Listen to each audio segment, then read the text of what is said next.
In this step, we are actually going to use Interface Builder finally. This is the part of the project I like to think of really as the view, and you essentially use this just to design the things that your users are actually going to see. So to get started, we're going to just double click on this XIB file, which has really already been created for us. And I'm going to give you a little bit of a brief tour of how Interface Builder is.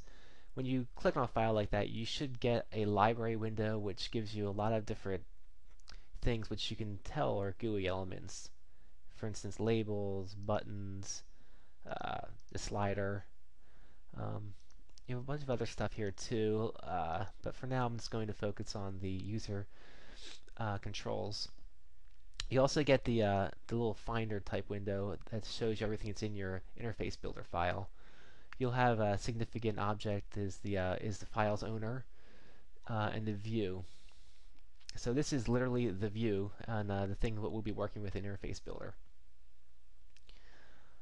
File's owner, this icon just kind of represents sort of virtually uh, what the thing in code, the actual class inside your project that'll actually control the behavior in this view over here. So this thing has to point back to the code that we just wrote in Xcode.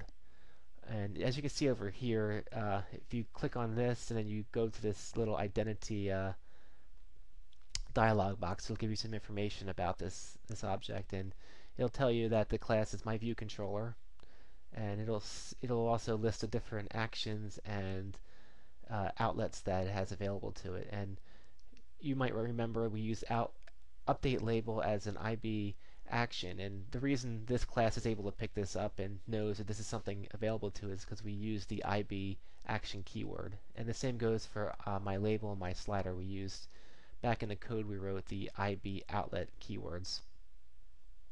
Luckily, Xcode actually did most of this setup work for us. Sometimes you may have to end up assigning a class yourself. You can just do that by using this box. Okay, so now the main thing we want to do is just add user elements to the view. And this is probably the simplest part of this entire process. All you need to do is go to the library and drag stuff over in these controls into the view. As you can see, well, as you're placing them, you get these little bars, which will sort of show you the most pleasing way to arrange these controls. This is, in my opinion, the best part of Interface Builder. It just kind of gives you some guidance to help you follow the Apple Human Resource Guidelines, which is what these little lines are based on. Okay, so I have a label. Then I'm going to also need a slider.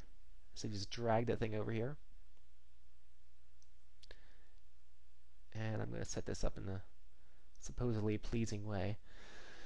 And so that's it for now, except I do want to show you, if you use this little thing, you can actually configure the properties of the controls you drag over here. Instead of using code, you can see that this tells you what the text that is going to be displayed. So if you can change them right in here, and this is kind of a nice little feature. So you can change the text properties, the certain kinds of behaviors and stuff like that. Actually, and I do want to change a property on the slider. Instead of having it go from 0 to 1, I want it to go from 0 to 100.